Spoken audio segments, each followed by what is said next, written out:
ودن iyo kontroolada waxa yaala gaadiid ka badan 200 waana wadayna marka saddexaadna waxaan u leenahay waa nabad waxaan u leenahay reer Sanaag maanta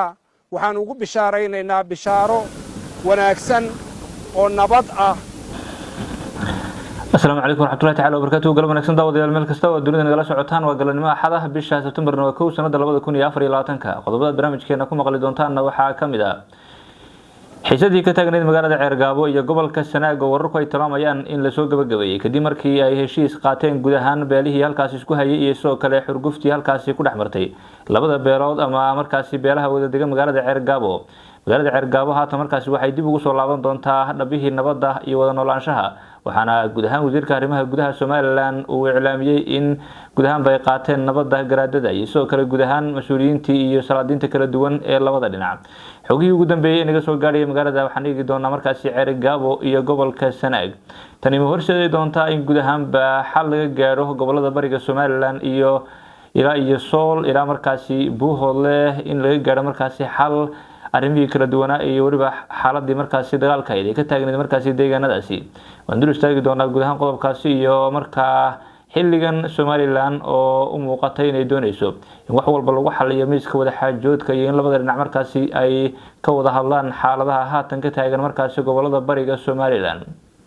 wax badan ayaan iska bedelay markaa dhanka Laascaanood iyo sidoo kale markaasi gobolka Soolba in arrimahaas oo dhan markaasi xabadu aysan xal noqon kareenin waxayna Muuse Biixi Cabdi oo wali ku sugan markaasi magaalada Boorama ee xarunta gobolka Awdalna waxa uu kulamo kala duwan la lahaa odayaasha dhaqanka bulshada qaybaheeda kala duwan waxaana uu booqday markaasi garoonka diyaaradaha ee magaaladaasi Boorama oo magaalada Boorama markaasi ay baahi badan u qabto inkasta oo magaalada Boorama markaasi aanay ka fogeyn magaalada caasimadda ah ee Hargeysa sidoo kalena guud ahaanba ay ka mid tahay meelaha ugu nabadgelyada badan guud ahaan deegaanada markaasi Somaliland ayaa waxa guud ahaanba haatan ay doonaysaa in garoonkaasi diyaaradaha loo dhiso maadaama magaaladu ay korayso oo ay noqotay mid kamid ah magaalooyinka ugu waaweyn ee Somaliland xogii ugu dambeeyay wixii dhaxmaray markaasi madaxweyne Biixi iyo waxaan eegi doonaa sidoo kale bulshada qaybaheeda kala duwan iyo haldoorka gobolka Awdal oo xilliga markaasi isku balansaday in laga wada shaqeeyo markaasi guud ahaanba nabadda iyo wada jirka reer Soomaaliland iyo qadiyada Soomaaliland sidii markaasi loo difaaci lahaa xogo la yaab leh ayaa ka soo baxay magaalada Boorama oo markaasi dhabar jab ku ah guud ahaan cid walba xilligan ku haminaysay inay guud ahaan kala qaybiso ama kala saarto markaasi deegaanada Somaliland madaxweyne Xasan Sheekh Maxamuudna waxa uu markaasi doonayaa xilligan inuu guud ahaanba uu meesha ka saaro madaxweynaha maamulka Koonfur Galbeed Cabdicasiis Laftagareen maadaama uu si toos ah ula sabtay dowladda dalkaasi Itoobiya isla markaana uu muuqdo in uu haatan ka xarig furtay dowladda federaalka ee Soomaaliya kadib markii deegaanada maamulka Koonfur Galbeed uu ka abaabulay Cabdicasiis Laftagareen mudaharaadyo markaasi looga soo horjeedo guud ahaanba dowladda federaalka ee Soomaaliya sidoo kale lagu taageeray Itoobiya iyo Masarna markaasi looga soo horjeedo arrimahan oo dhan markaasi waxa la tilmaamay inay ka socdaan Baydhabo iyo markaasi Laftagareen oo doonaya in Itoobiya markaasi guud ahaan xilligan ay u difaacdo kursiga hadaba madaxweyne Xasan Sheekh Maxamuud ayaa la tilmaamay markaasi inuu qorsheynayo oo magaalada Muqdisho markaasi lagu karkarinayo qorshe la doonayo in Laftagareen markaasi meesha looga saaro maadaama haatan uu si toos ah markaasi ugu xidhmay magaalada Addis Ababa ee wadankaasi Itoobiya oo markaasi Baydhabo looga arriminayaba markaasi Addis Ababa sidoo kale aan eegi doonaa wararka naga soo gaadhaya dhanka magaalada markaasi Balad Xaawo oo qarax xooggan oo ka dhacay isla markaana ay dad shacab markaasi ku dhamaadeen qodobadaas iyo qodobo kale faahfaahsan ee barnaamij ku maqli doontaan saaxiibayaal soo dhawaada aan ku bilownay waxa guud ahaanba markaasi magaalada Cerigabo ee xarunta gobolka Sanaag gaadhay markaa inta badan salaadiinta iyo madax dhaqameedka Somaliland oo halkaasi tagay waxaana isku dayayaan in labada dhinac ay halkaasi markaa isku haya ay isku soo dhaweeyaan beelaha wada deega markaasi magaalada Cerigabo ayaa xurgufay soo kala dhax gashay taasi oo sababtay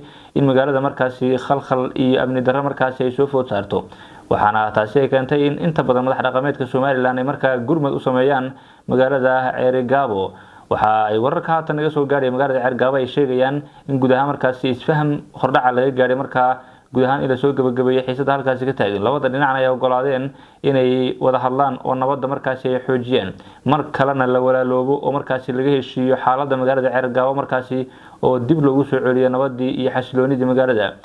waxa guud ahaan basalaadiinta halkaasi tagay kamid markaa salaadiintii ugu waaweynaa ama suldaanka guud ee Somaliland iyo sidoo kale salaadiinta markaasi beelaha kala duwan ee Somaliland dhamaantood isku duwanaya markaasi tagay magaalada Cerigabo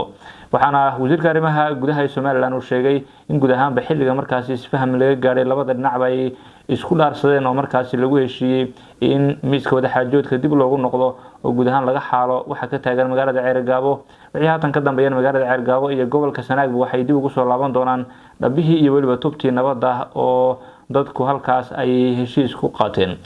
waxa guud ahaan haatan markaasi ay noqonaysaa talaabo weyn oo dhanka nabadda loo qaaday iyo markaasi talaabo weyn oo markaasi u muuqata inay dadka deegaanadaasi wada degaay bariyahan colaadda iyo dhibaatada weyn iyo rafaadka aad ku faraha badan uu soo kala dhaxgalay inay haatan markaasi arrimahaasi ay ka heshiiyaan nabaddu wax walba ay markaasi oo wanaag ay furo u tahay in dadku ay noolaadaan oo guud ahaan markaasi nolol xasiloon ay ku noolaadaan oo qofku markaasi uu xitaa guud ahaanba uu noqdo qof nastay ay nabaddu markaasi ay guud ahaanba ka qayb qaadanaysaa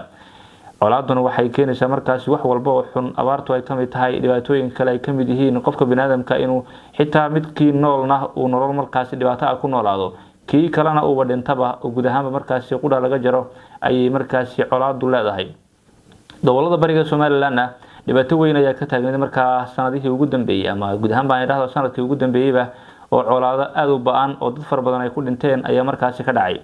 haddaba waxaa la isweydiinayaa tani furamo u noqon doontaa in markaasi heshiis uu ka dhaco gobolada bariga Soomaaliland gaar ahaan gobolada Sanaag ilaa Sool ilaa markaasi guud ahaanba gobolka Cayn in markaasi ay ku heshiiyaan dhinacyada halkaas isku hor fadhiya oo ay markaa heshiis iyo nabadgelyo ku gaaraan walwala iyo haatan wararku tilmaamayaan in ay labada dhinacba markaasi kala qabaan shaki aad u weyn oo la kala shakisan yahay haddana waxa odayaasha dhaqanka iyo madax dhaqameedku ay ka shaqeyn karayaan in guud ahaanba labada dhinac ay markaasi isfahmaan oo colaadda la soo gabagabeeyo qof walbana sida uu isagu markaasi doonayo uu u noolaado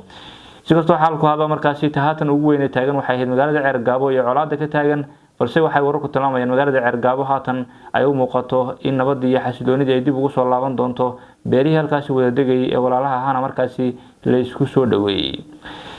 dhinaca kale waxa wararku ay tilmaamayaan in madaxweyne markaasi Muuse Biixi Cabdi oo ku sugnaa ilaa iyo shalay markaasi ilaa xalayna u hoyday magaalada Boorama oo halkaasi kula lahaa kulamo kala duwan markaasi madax dhaqameedka iyo guud ahaanba haldoorka bulshada reer Awdal waxaana uu kala hadlay arrimo fara badan oo markaasi iyo su'aalo badan oo ay weydiinayeen uga jawaabay su'aalaha ugu badan ay weydiinayeen waxa kamid ahaa madaxweyne Biixi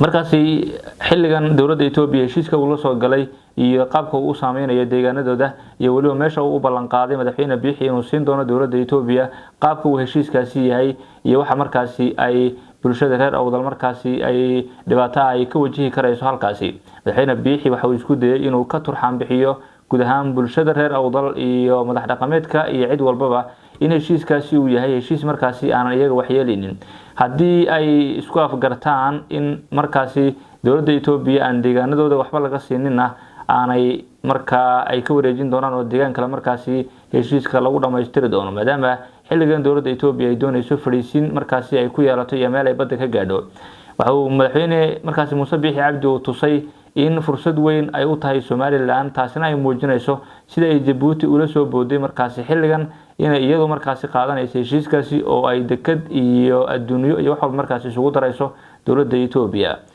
waxa madaxweyne Biixi markaasi uu tusay bulshada reer Awdal in ay taasi tahay fursad Djibouti iyo cid kale oo u quraysan ayna jirin fursadaasi in markaa laga wada faa'iideysto Soomaaliland aqoonsi yeeshana ay u noqon doonto gobolka Awdal cidda ugu horeysa ee faa'iidada ugu badan markaasi ka helaysa haddii Soomaaliya lagu biirana markaasi dhibaato weyn ay kala kulmi karayaan bulshada reer Awdal maadaama guud ahaan masaafo ahaan aanay isku dhaweyn Muqdisho iyo markaasi Awdal dhinaca kale hadii aan eegno magaalada Muqdisho waxa lagu diyaarinayaa qorshe ballaaran oo la doonayo in lafta garan markaasi meesha looga saaro madaxweynaha Soomaaliya Xasan Sheekh Maxamuud waxa uu aad uga cadhaysan yahay tallaabooyinka ay qaadayso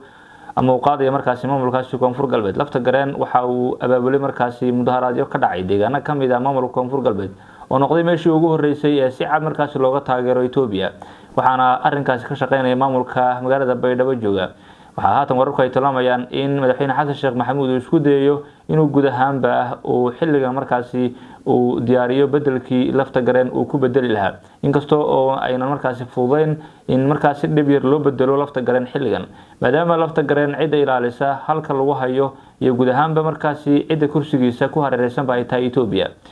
waxaa guud ahaanba ugu muuqda markaasi wadanku inuu kala qaybsan yahay oo cid walba markaasi meel gooniya ay goosatay. Koonfur Galbeed waxaa goosatay goor horena markaasi gacanta ku dhigtayba dowladda dalkaasi Itoobiya oo madaxtooyada garoonka diyaaradaha iyo meel walba oo markaasi magaalada Baydhabo ah waxaa ku sugan ciidanka dalkaasi Itoobiya.